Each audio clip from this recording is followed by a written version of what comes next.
Hi பிரைஸ்லாட் ஆண்டவராக இயேசு கிறிஸ்து நாமத்திற்கு மகிமை உண்டாவதாக.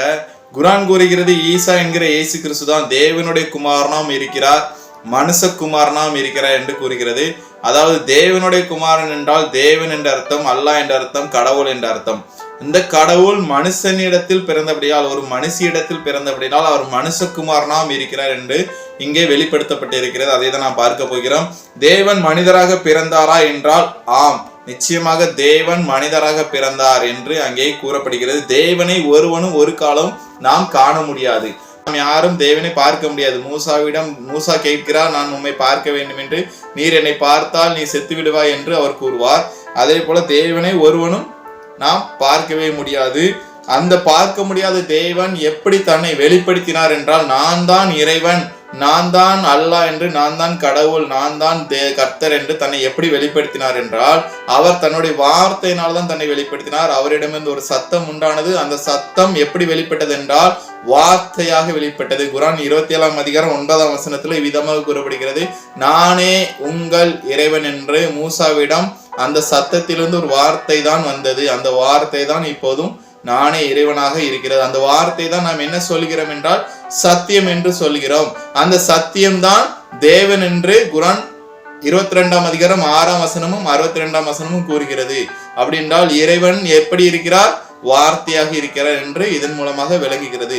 அந்த வார்த்தையா இருக்கிற இறைவன் தான் இந்த பூமியில் ஒரு மானிடனாக, ஒரு மனிதனாக பிறந்திருக்கிறார். அந்த வார்த்தை ஒரு மனிதனாக உருமாறியது, அந்த வார்த்தை ஒரு மனிதனாக பிறந்தது என்று நாம் கூறலாம். அது எப்படி ஒரு வார்த்தை ஒரு மனிதனாக உருமாறும் என்றால், நிச்சயமாக வார்த்தை ஒரு மனிதனாக மாறியது என்பதை தான் நாம் பார்க்க போகிறோம். அதற்கு முன்பாக இதற்கு எக்ஸாம்பிளா எது இருக்கிறது என்றால், ஆதாமின் உதாரணமாக இருக்கிறார். ஆதாம் உதாரணமாக இருக்கிறார். ஆதாம் அவனுடைய சரீரம் எதிலிருந்து உருவானது என்றால் அந்த மண்ணில் இருந்து உருவானது. அதாவது களிமண்ணிலிருந்து ஆதாமின் சரீரம் உருவானது. இப்லீஸ் எதிலிருந்து வந்தார் என்றால், இப்லீஸ் என்கிற சைத்தான் நெருப்பிலிருந்து உருவானார். நெருப்பிலிருந்து இப்லீஸ் உருவானார். அதே போல தேவன், அதாவது கடவுள், காண முடியாத கடவுள் இந்த உலகத்தில் அவருடைய வார்த்தையின் மூலமாக தன்னை வெளிப்படுத்தினார். அந்த வார்த்தையாக தான் அந்த இறைவனை இருக்கிறார். அந்த வார்த்தை இங்கே பூமியில் ஒரு மனிதனாக பிறந்தது. அந்த வார்த்தை உருவம் எடுத்தது அப்படின்னு நம்ம கூறலாம். அதற்கு ஆதாரமாக அந்த வார்த்தை எப்படி வந்திருக்குது என்றால், மரியாள் இடத்தில் வந்திருக்கிறது. அந்த வார்த்தையின் பெயர் என்னவென்று சொல்லப்பட்டிருக்குது? குர்ஆன் 3ஆம் அதிகாரம் 45ல அல் மசீக் என்று சொல்லப்பட்டிருக்கு. ஈசா அல் மசீக் என்று சொல்லப்பட்டிருக்குது. அந்த வார்த்தை மரியாளிடத்தில் வந்தபடினால், அந்த மரியாளிடத்தில் பிறந்த அந்த வார்த்தை ஒரு மனிதனாக பிறந்தபடினால் அது மரியாளின் மகன் என்று கூறப்படுகிறது. அதாவது இறைவன், நானே இறைவன் என்று வெளிப்பட்ட அந்த வார்த்தை மரியாளிடத்தில் பிறந்தபடியால் அவரை மரியாளின் மகன் என்று குர்ஆன் 3ஆம் அதிகாரம் 45 கூறுகிறது. அந்த வார்த்தையின் பெயர் என்னவென்று கூறுகிறது என்றால் ஈசா அல் மசீக் என்று சொல்லப்பட்டிருக்கிறது. அதனால்தான் இறைவன் இங்கே மனிதனாக பிறந்தார் என்று நாம் இங்கே கூறுகிறோம். நானே இறைவன் என்ற வார்த்தையா இருக்கிற இறைவன் இந்த மரியாளிடத்தில் பிறந்தபடினால் அவர் மரியாளின் மகன் என்று அழைக்கப்படுகிறார். அதாவது மனுஷகுமாரன் என்று அழைக்கப்படுகிறார். அந்த மனுஷகுமாரனா இருக்கிற ஈசா அல் மசீக் என்ன சொல்கிறார் என்றால், நான் மனிதன் என்று சொல்கிறார், நான் அடிமை என்று சொல்கிறார், நான் நபி என்று சொல்கிறார். குர்ஆன் 5ஆம் அதிகாரம் 75ஆம் வசனத்திலையும் 4ஆம் அதிகாரம் 172லையும் 43ஆம் அதிகாரம் 53ஆம் வசனத்திலையும் தன்னை ஒரு மனிதனாக, ஒரு அடிமையாக, ஒரு நபியாக, ஒரு தீர்க்கதரிசியாக தன்னை வெளிப்படுத்தி இருக்கிறார். தேவன் மனுஷகுமாரனாக பிறந்தார் என்பதை பார்த்தோம். இந்த மனுஷகுமாரனாக பிறந்தவர் தான் தேவனாகவும் இருக்கிறார் என்பதை பார்க்க போகிறோம். குர்ஆன் 19ஆம் அதிகாரம் 19ஆம் வசனம் இவ்விதமாக கூறுகிறது, பரிசுத்த மகனை உமக்கு வாக்களிக்க வந்துள்ளேன் என்று வானதூதர் மரியாளிடம் கூறுகிறார். இந்த பரிசுத்த மகன் யார் என்றால் கடவுளின் மகன். ஏனெனில் கடவுள் தான் பரிசுத்தராக இருக்கிறார் என்று குர்ஆன் 7ஆம் அதிகாரம் 143லையும் 10ஆம் அதிகாரம் 19ஆம் வசனத்திலையும் கூறப்படுகிறது. இறைவனுடைய மகனாக தான் இந்த பரிசுத்த மகன் இருக்கிறார். நீங்க உடனே நினைச்சிடாங்க, இறைவனுடைய மகன் என்றால் இறைவனுக்கு ஒரு மகன் இருக்கிறார், இறைவன் கல்யாணம் முடிச்சிருக்க அதனால மகன் பிறந்திருக்கார் என்று. இல்லவே இல்லை.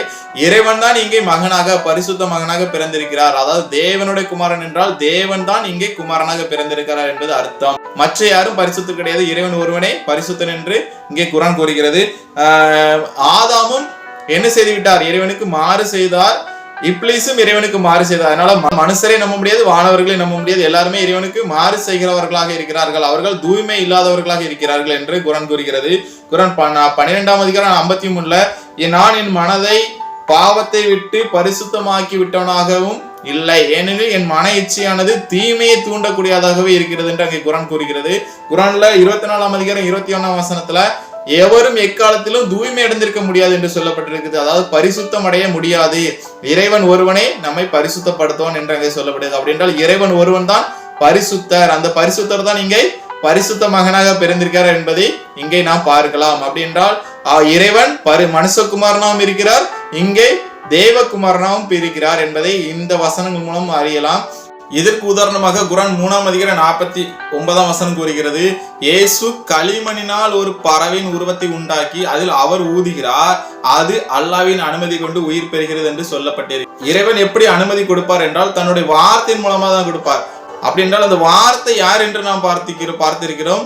நானே இறைவன் என்று வெளிப்பட்ட அந்த வார்த்தை தான் மனுஷகுமாரனாக பிறந்திருக்கிறது. அந்த மனுஷகுமாரனாக பிறந்திருக்கிற அந்த ஈசா அல்மசீஹ் தான் குரான் 4ஆம் அதிகாரம் 171 சொல்லப்பட்டிருக்குது, இறைவனின் வார்த்தையாக இருக்கின்றார் என்று. அப்படி என்றால் இவர் தான் அனுமதியாகவும் இருக்கிறார், இவர் தான் அனுமதியும் கொடுக்கிறார், இவர் தான் பறவையின் உருவத்தை உண்டாக்குகிறார், இவர் தான் அதில் ஆவியை ஊதுகிறார். இதற்கு உதாரணமாக ஆதாமை இறைவன் ஏற்கனவே எப்படி படைத்தார் என்றால் களிமண்ணிலிருந்து உண்டாக்கி அதில் அவர்தான் ஆவி ஊதினார், அவன் உயிர் பெற்றான் என்று குரான் 15ஆம் அதிகாரம் 29ஆம் வசனத்திலையும் 32ஆம் வசனம் 9ஆம் வசனத்திலையும் கூறப்படுகிறது. அப்படி என்றால் இறைவனாக தான் இயேசு கிறிஸ்து இருந்திருக்கிறார், அவர் மனுஷகுமாரனாகவும் இருந்திருக்கிறார் என்பதை இதன் மூலம் விளங்கிக் கொள்ள முடிகிறது.